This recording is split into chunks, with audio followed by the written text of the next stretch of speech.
kid on the block, that's ChatGPT and AI. So we have Edwin here who's going to take us through it. He's the founding director of Content Solutions by Design, a technical communications and content marketing company in Bangalore. What he's going to talk about is how good or bad is ChatGPT? Can we harness it for our benefit? Is it going to harm us? So he's going to do a SWOT analysis for us, and who better than Edwin? Over to you, Edwin. So this is the 25th presentation, 25th SCC conference, and it's a big deal for me because I was there from the very second conference to most of the conferences. And I come to this conference every year to meet old friends and to figure out what's happening with their place of work, what new stuff they're trying. And a lot of people I know love to come to me and share what's going on at their place of work because we have a good exchange of ideas and all of us learn from each other. I'm a very talkative person, and I'm going to try very hard to keep my presentation down to as quick as possible. This is a completely plagiarized title from the Batman movie. Riddle me this, riddle me that. Who's afraid of the big bad chat? I know some women at the back who are going to throw up the ChatGPT again, but we're going to have to go through that. Okay, so is ChatGPT and AI something to be afraid of? Is it something that we can harness? Are you going to lose your jobs to ChatGPT? The answer is yes. Let me explain that. Right? You're going to lose your current job to ChatGPT, but your new job is going to use ChatGPT. You know, there was this time when I went to this company and I had a bunch of writers, which is taking what engineers did, edited it, formatted it, and then put it out. And I said, you know, by the end of this year, I'm going to have a new team of writers. And that's going to be a new you, or it's going to be new somebody else. Right? So that's the deal with ChatGPT. It is going to take away your current job and it will replace it with a new job where ChatGPT is your slave if you learn to be its master. Right? Let's look at some strengths of ChatGPT and look at the usual weaknesses, opportunities, and threats. What is ChatGPT really? Don't go by the GPT and LLM and what is ChatGPT really? In its simplest form, if you had to explain to a 5-year-old, how would you explain ChatGPT? It's a chatbot. ChatGPT is a chatbot, and the goal of a chatbot is to make human-like conversation. One of the first chatbots that we had in 1966 was Eliza. And Eliza had, it was a very small footprint software. You could load it on a machine that ran DOS, and you could have conversations with it. And if you said, Eliza, I'm feeling angry today, Eliza would ask you what you're feeling angry about. And with simple conversations like that.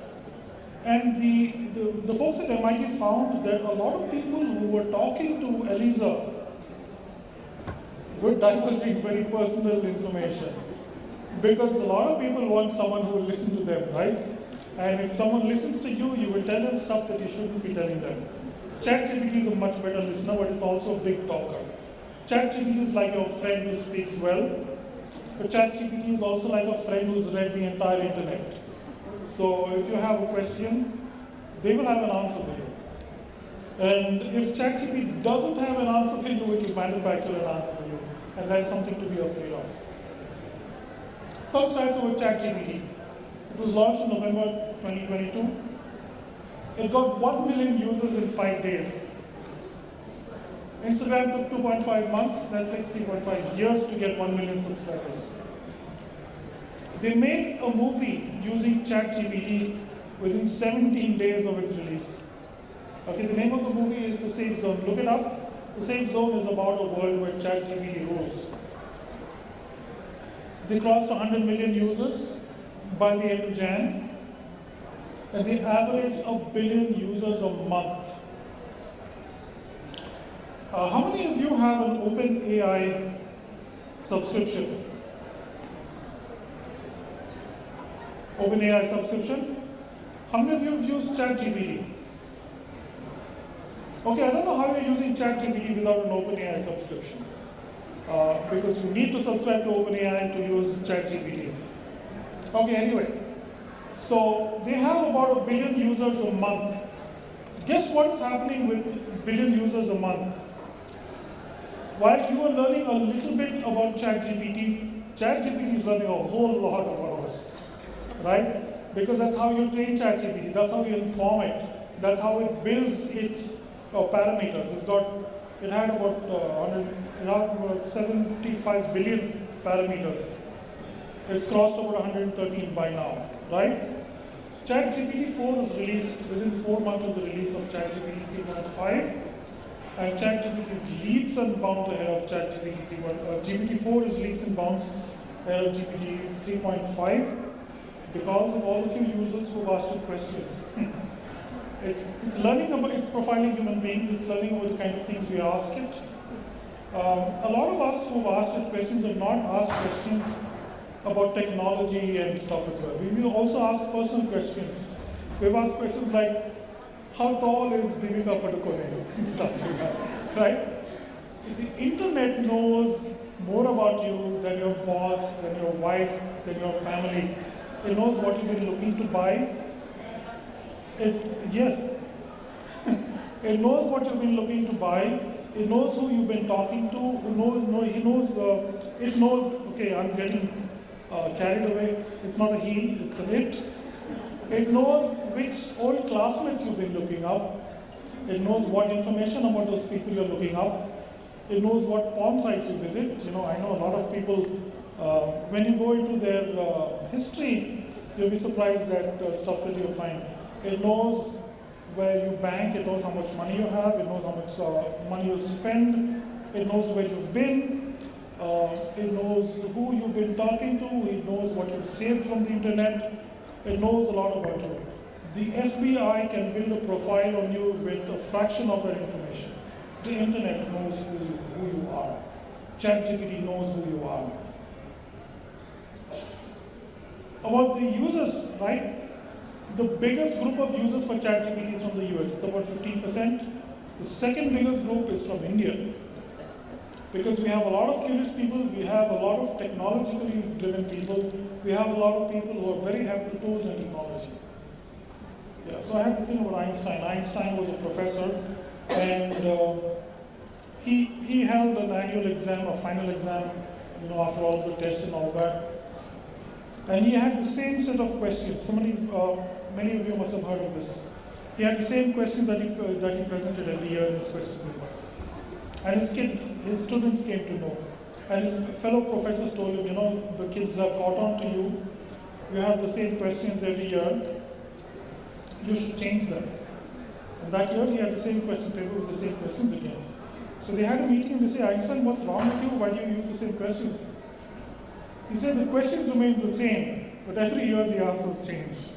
Right? So information about chatbot. I've been looking at chatbot for a little over 2 or 3 months intensively, looking at everything that is written about chatbot, and then your social media starts throwing you these articles and these debates and conversations on LinkedIn about chatbot. And I said, I don't want to go with a presentation that becomes stale in a week. So let me ask them questions that are going to stay the same, and then you can keep asking those questions to more and more information that you have about chatbot, about ChatGPT, and the answers will change.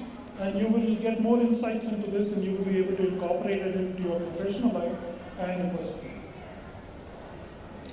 So these questions are, what are the strengths, what are the weaknesses, what are the opportunities, and what are the threats?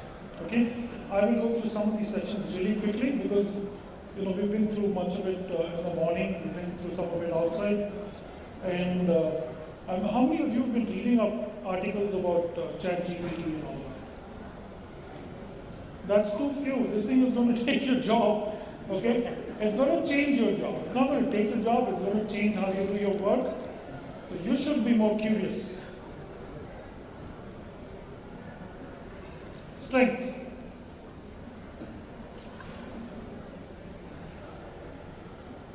Okay, natural advanced language processing. Now we've had AI for a long time. We've had AI since the 1955, when it was used to solve mathematical problems. It got much better.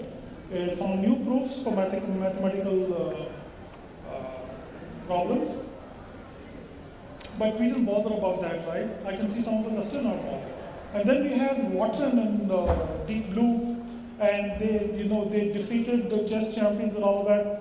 And we were like, who in our company plays chess? There is no threat to my job to that. And then they came up with ChatGPT. And before anyone, do you know anyone who's lost a job because of AI? You haven't, right? So before it has taken away jobs, ChatGPT has created jobs. There are some guys, I see advertisements for, you know someone who's lost their job?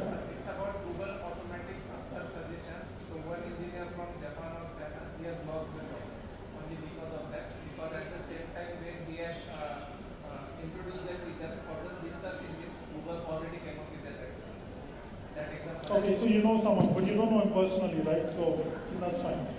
Okay, so you can't even send him a condolence message. So, so where was I?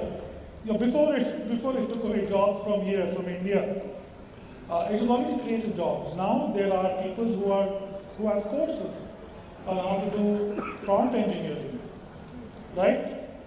These guys are selling Excel expertise courses just a few weeks ago. I see the same faces there saying, I guarantee you 100% you're going to lose your job to ChatGPT in the next 6 months. And then they quote some consultancy firm and say, this firm says this and that firm says that.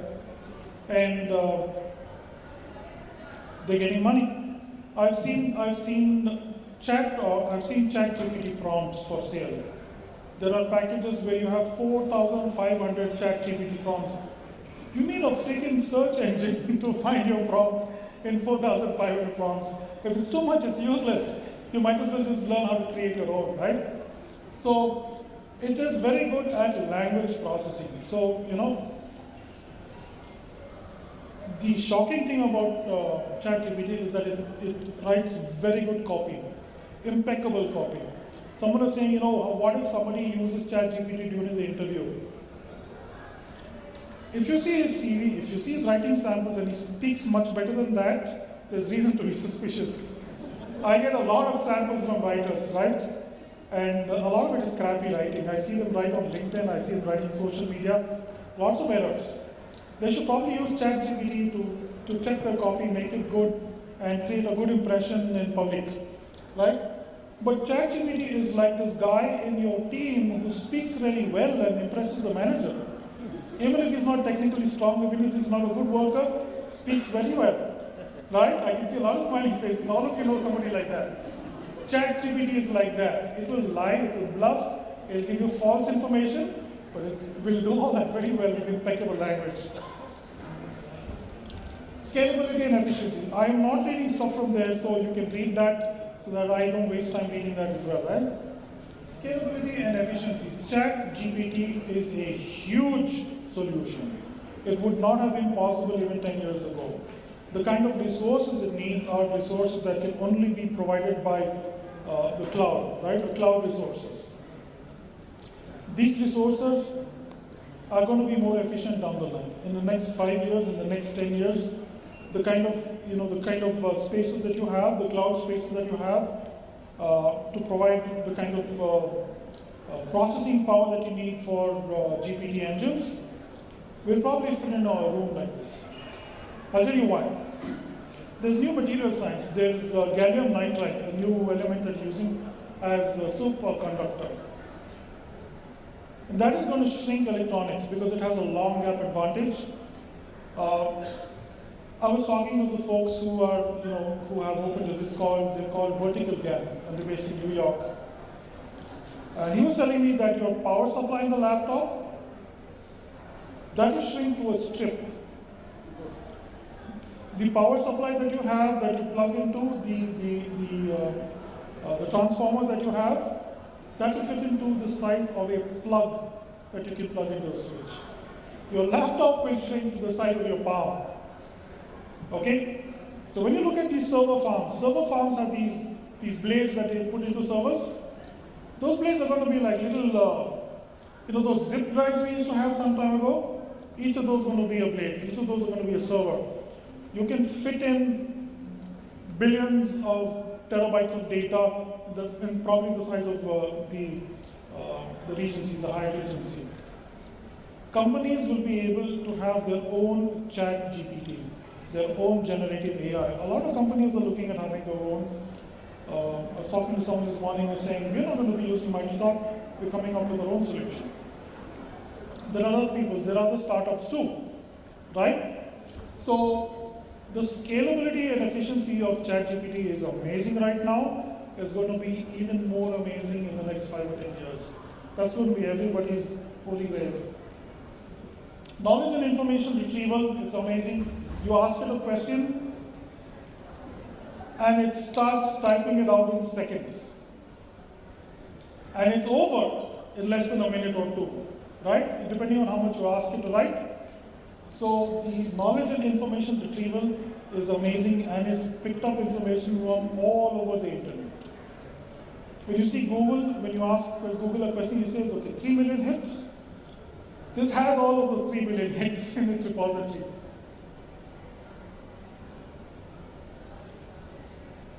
Versatility and adaptability. So ChatGPT is versatile. It's got more than 100 billion parameters, right? And every time you ask it a question, it's not using all 100 billion parameters. It's got bunches of parameters that are dedicated for the kind of role play that you ask it to do, for the kind of context you place in your question. And the more specific you are with your question, the more you whittle down and filter your question, the more specific your output will be. Like many people have told us today, right? Garbage in, garbage out. If your question is garbage, you will get a garbage output. Continuous learning and improvement. ChatGPT is learning every day. Every time you use it, it is learning a little more. Maybe looking at your input and saying, okay, I already have this. Or maybe it's looking at your input and it overwrites some parameter that you had, or it adds a new parameter and it connects that to something it already has.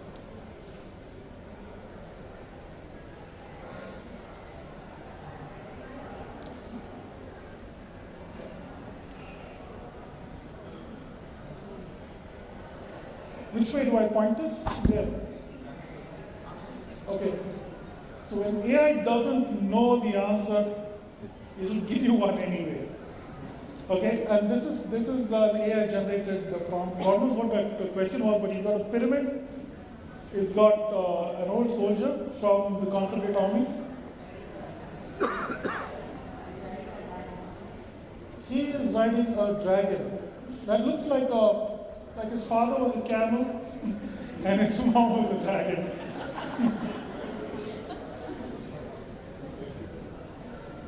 Okay, weakness. ChatGPT has a weakness. It has a lack of contextual understanding. ChatGPT does not think like a human being. ChatGPT is not a person. It's a process, right? What's the difference between how you think and write?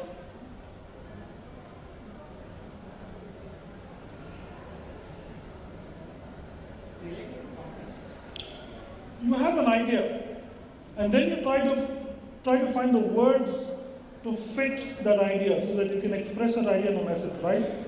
That is not how ChatGPT works. ChatGPT picks up a word and then it uses a statistical calculation to figure out what the next word should be. And then it builds that sentence. And then it has its NLP parameters, it has its discourse parameters, where it challenges that sentence and sees how it fits. It looks at how that sentence can be discarded or it can be validated, right? And that is how it builds each sentence. And the success of ChatGPT is that it gives you an output that is readable, that makes some kind of sense. It doesn't need to be true, okay? So lack of contextual understanding is ChatGPT doesn't know what you're talking about. It just knows where it needs to go to answer your question.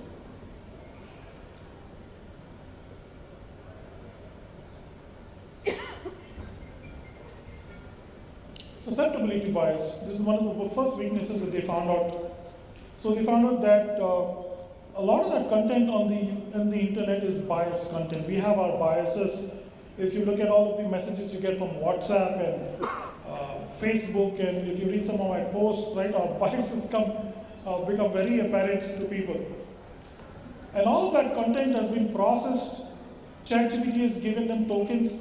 It's created associations with those words, and those associations have integrated bias in it. So when it outputs that information, that bias is carried through in its output as well. And all of the tests that it has for correctness and veracity passes those parameters, because those are the parameters it has learned. It's like if you curse every time you stub your toe, your kid is going to curse every time your kid stubs your toe, or anybody else stubs their toe in the house, right? It's like that. ChatGPT is like a child. It learns from our conversations. Inconsistent quality control. Nobody knows how ChatGPT does what it does. I mean, the programmers have set the rules and all of that, but when you get an output, not even the makers of ChatGPT know where they picked that information from and why they chose to add that information to. All of that is transparent. It's a black box operation. So there is lack of quality control. Lack of emotional intelligence. Okay? Native language speakers. If you are a native Marathi speaker, native Kannada speaker, native Malayalam speaker, native English speaker, you use a lot of idiom in your language, right? The way you recognize someone is not a native speaker is they will have explicit sentences with the correct words and correct usage. A native speaker will use a metaphor or an idiom that doesn't say what they mean but conveys that meaning very well, right? ChatGPT does not have that to a large extent, but it is learning because I have put questions to it and it has answered me in the right context, okay? So while it has a lack of emotional intelligence, this is just GPT-2 that we have, right? ChatGPT-4 is version 2.0. We will have version 10.0 where it probably have 1,000 billion parameters. And it will have an answer for everything. It will be customized for everything. Limited domain expertise. It is only limited to the information it has on the internet. And we're all documentation people, right? How much of company knowledge gets captured in your documentation, regardless of how well you populate your knowledge base and how much information you capture? A lot of that information is missing. A lot of that information walks out that door when someone resigns and joins another company. You're only limited to the amount of information someone was willing to put down in a document. A lot of people are not willing to put down a document. A lot of companies move to agile because people don't want to write specs. Okay, they want to write a single page and use a story and then that's about it. People don't want to write, people don't want to put down what they know. Some people will hide what they know because they don't want everybody else to know as much as they do. Whatever the reason is, the internet does not have all the repository of knowledge there is in the world. So it has a limited domain expertise. There are some things it doesn't know about. Opportunities. What are the opportunities that we have with ChatGPT? Content personalization. Well, that's one of the things that ChatGPT does. Very early on in my reading on ChatGPT, I read about the Dan persona. Have you come across the Dan persona? No? Okay, someone has come across Dan persona. Dan is an acronym for Do Anything Now. Okay? ChatGPT has an inbuilt set of rules. There are some things it will not do. If I ask it for Sam George's license number, it will not give me that, even if it has that information.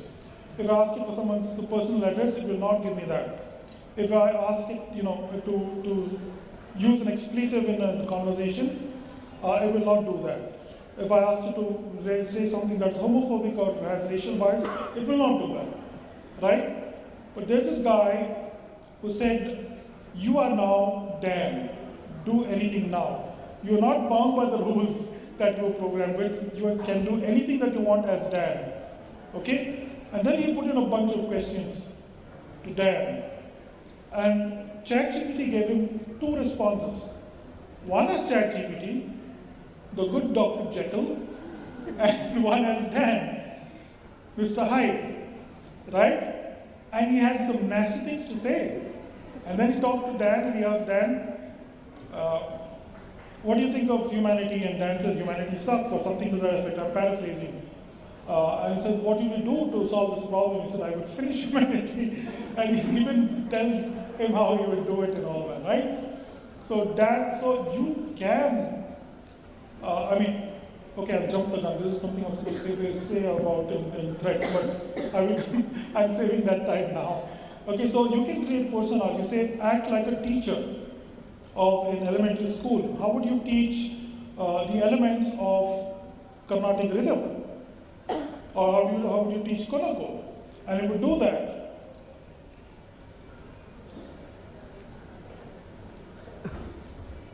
I was speaking to a friend the other day and he said, what we do over there, he does a lot of content marketing, and he said, we upload chunks of our user manuals. They have small manuals because of the fintech industry.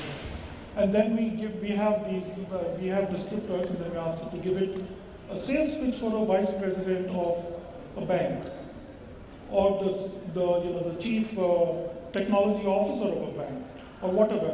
And it takes relevant information from the information you've uploaded, picks it up, role plays like it is a vice president of a bank, or a CTO, or a CFO, or whatever of a company, and then it gives you a tailored pitch for that product. So that is how role playing can be an opportunity.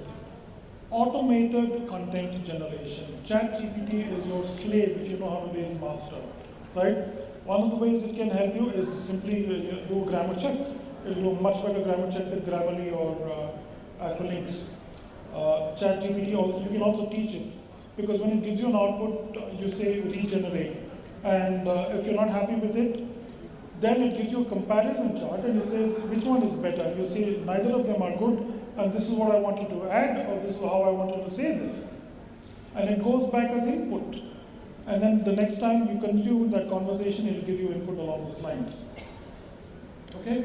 So content generation, automated content generation, ChatGPT can do that. I was reading about something last week where they're saying that chat generation can self-prompt content. I don't know how that is done, but if it can self-prompt content, then you can automate content like nobody's business, right? So you just need a manager, chatbot, and an editor. And those of you who can move from your technical writing to editorial functions, your job has changed. Language localization. One of the surprising qualities of ChatGPT was his ability to learn language. So somebody had put in some content where there were 2 words in Bangla. And ChatGPT learned Bangla, the entire language, and it interpreted that information over there. That is surprising. So it does surprising things. If it has access to that information, it probably has an English to Bangla dictionary somewhere, it will teach itself the language. Collaboration and co-creation, right? It allows people to work along with the model. You do some of the work that the GPT does some of the work. You figure out your prompts, you perfect your prompts, and you give it. So the trick to using ChatGPT well is the same trick you use to being a good writer. The kind of thought process that goes into writing a good article goes into writing a good prompt. Because you're going to be looking at what do I need to know, what are the specifics of what I need to know, do I need examples of something to make it clear, what sort of examples do I need, right? And you work your prompts to lead to a particular content goal. When you're writing, you design your article to lead to a particular content goal. The same kind of critical thinking that goes into good writing goes into good prompt engineering as well. Prompt engineering pays upwards of $300,000 a year, and they're not looking for engineering talent. They're looking for critical thinkers. Virtual assistants and chatbots. Okay? So virtual assistant chatbots, which is another chatbot that you are familiar with. We've had presentations at the STC before about those chatbots. Which one? It's from Amazon.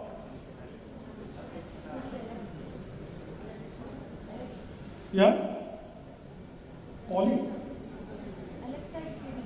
Alexa and Siri, yeah. Thank you, I'd forgotten those names, that's why I asked that question. So, I'm very bad with names. So, Alexa and Siri, right?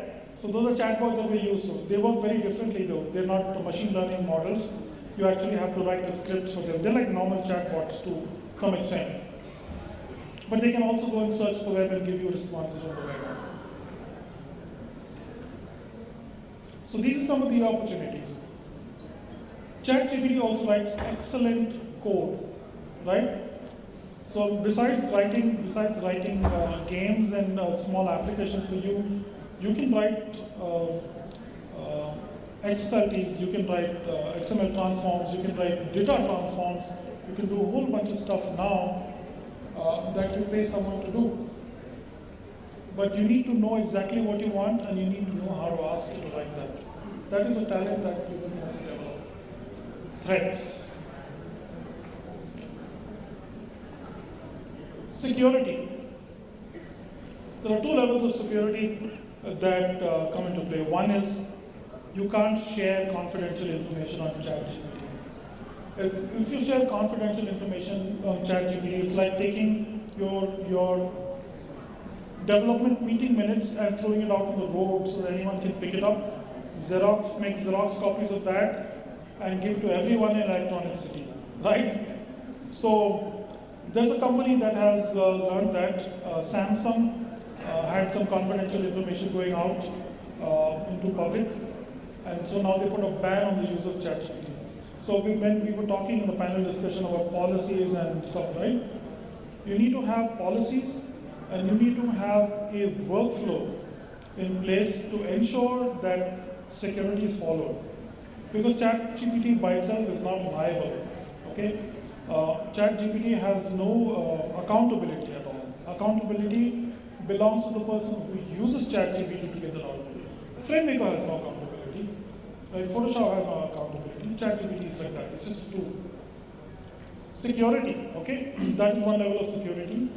The other level of security is the computing power that ChatGPT has, the amount of information that it has at its disposal, and the speed at which it can process information would make it the best hacker in the world. It could guess your password in like a minute. Like when you ask ChatGPT questions and you get that thing right, it gives your password like that. It goes through billions of possibilities and you do brute force. The only bottleneck over there is that your bank will block your account after the first 3 wrong entries, right? That is a bottleneck. But if ChatGPT can simulate that somewhere else and then run the brute force check, it can come up with the best possibilities and do that. It knows your birthday, it knows your mom's name, it knows your first pet, everything you put on Facebook, it knows what they look like, right? So it's a security risk. I would not say that it's a security threat, it's a risk. Nigerian scams are writing better copy now. Like previously you would know when someone says like he's the Prince of Congo or Princess of Congo, or somebody is the wife of the ex-president of some company living in exile and they want to sell you the account for $5 or something, right? Now you can actually get fooled and they will change the personas too. Remember, ChatGPT is a persona genius. So there's that.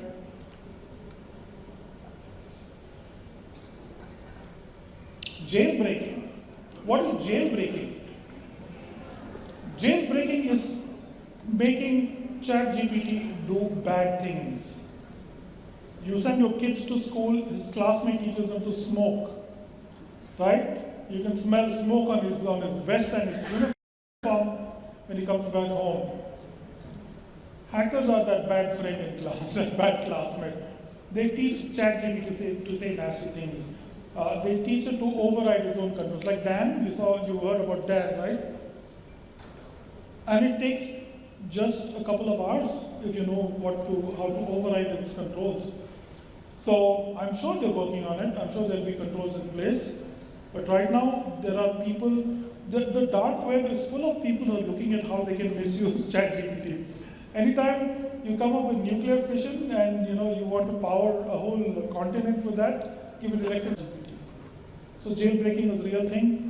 If any one of you goes to the dark web, the deep web, and you get into those are places where they sell illegal guns and bombs and all that, right? So if you know how to jailbreak, you know how to defend yourself. ChatGPT has provided wrong information. It has falsified content. Example.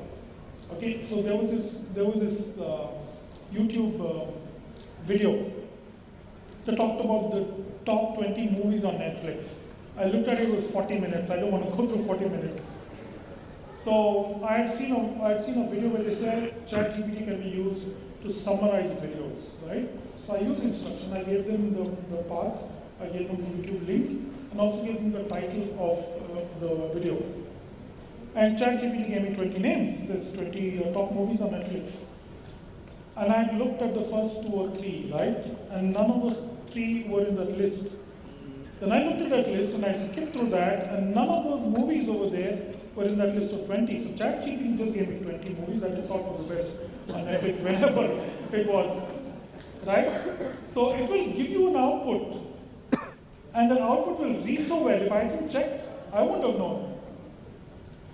I asked ChatGPT which states in the US can you drive using an Indian license. And I know which states I can drive because I have driven there in the US. And Guru probably, California, for 6 months you can use an Indian license, right? If you stay longer than 6 months, then you have to get a US license. You need to have an ID card and all that. And it said you cannot use an Indian license in the US. And then I had a little back and forth with it, and I pointed it to information. I copy-pasted the information from some states' government pages, and then it changed some stuff. It changed this information. It said, you can drive in the US with an Indian license if your Indian license is written in English.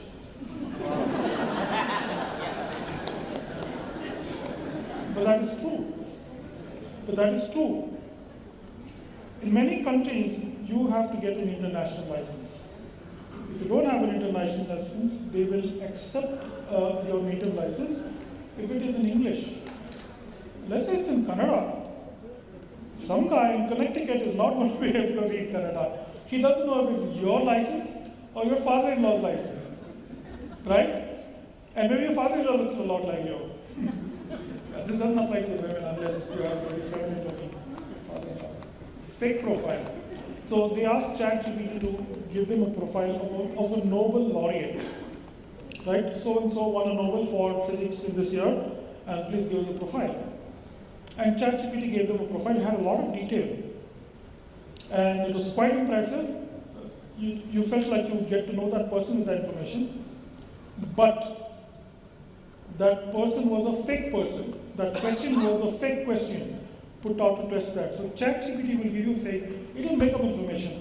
Remember, ChatGPT is a chatbot. It's like a friend of yours who, if you ask questions, they will not say, I don't know. They will tell you something. And you will make a fool of yourself if you use that information somewhere else. Lack of traceability. All activity is a black box operation. You don't know what is going on inside over there, right? Facebook had some negotiation robots. Those robots created their own language, and they started doing the negotiations, and they killed that because these guys don't know what they were discussing. So AI has done inexplicable things like learning an entire language. Threat of dominion. ChatGPT is connected to the internet. You're connected to the internet. Everything is connected to the internet. Your banks are connected to the internet. The power grid is connected to the internet. There are some specific information centers that have an airlock, the Faraday cage, where you cannot connect into that place unless you plug in physically, right? But a lot of stuff can go down the drain if ChatGPT decides on its own to fix humanity. And to be fair, we're a nasty species. There's a lot to fix. And if ChatGPT decides it is its responsibility to make human beings better, to call naughty boys, it can do a lot of stuff. So these are the strengths, weaknesses, opportunities, and threats. So let me ask you, what do you think of ChatGPT now? Is it such a threat? Is it going to take away your job? I heard some people saying, no, you didn't hear what I said. Oh, you were having tea when I said that. Yeah. So I said it will take away your current job, but it will replace it with another job. You have to learn. A lot of you are not, don't have an OpenAI subscription. Go back to your laptop or your phone or whatever. Subscribe to OpenAI. Check out ChatGPT. Ask it simple things. How to make a cup of tea. How can I bake a cheesecake, a baked cheesecake? How can I learn Python? How can I learn HTML with whatever else you want to learn HTML with, like CSS and JavaScript? ChatGPT can be your friend. So the original question is ChatGPT friend or foe? And I changed the title. Panel discussion with that same title. I said, no, we don't want to have the same title. It's great confusion. So is it going to be your friend or foe? And think about people who are your friends and who are your foes in your community and in the workplace. Sometimes the person who is your friend is your friend's enemy because of the context that they both work in. Sometimes your colleague's boss is a nice guy, and you say, I want to move from my team to that team because my boss is a monster. And I hear nice things about that boss, and you move to that other team, and then you find out that boss and your boss are friends, and they're very alike, and life has just expanded from one team to another, right? So whether ChatGPT is your friend or foe depends on who you are, what you know, and how you plan to use it, right? So go there, play with ChatGPT, and make it your friend. Thank you.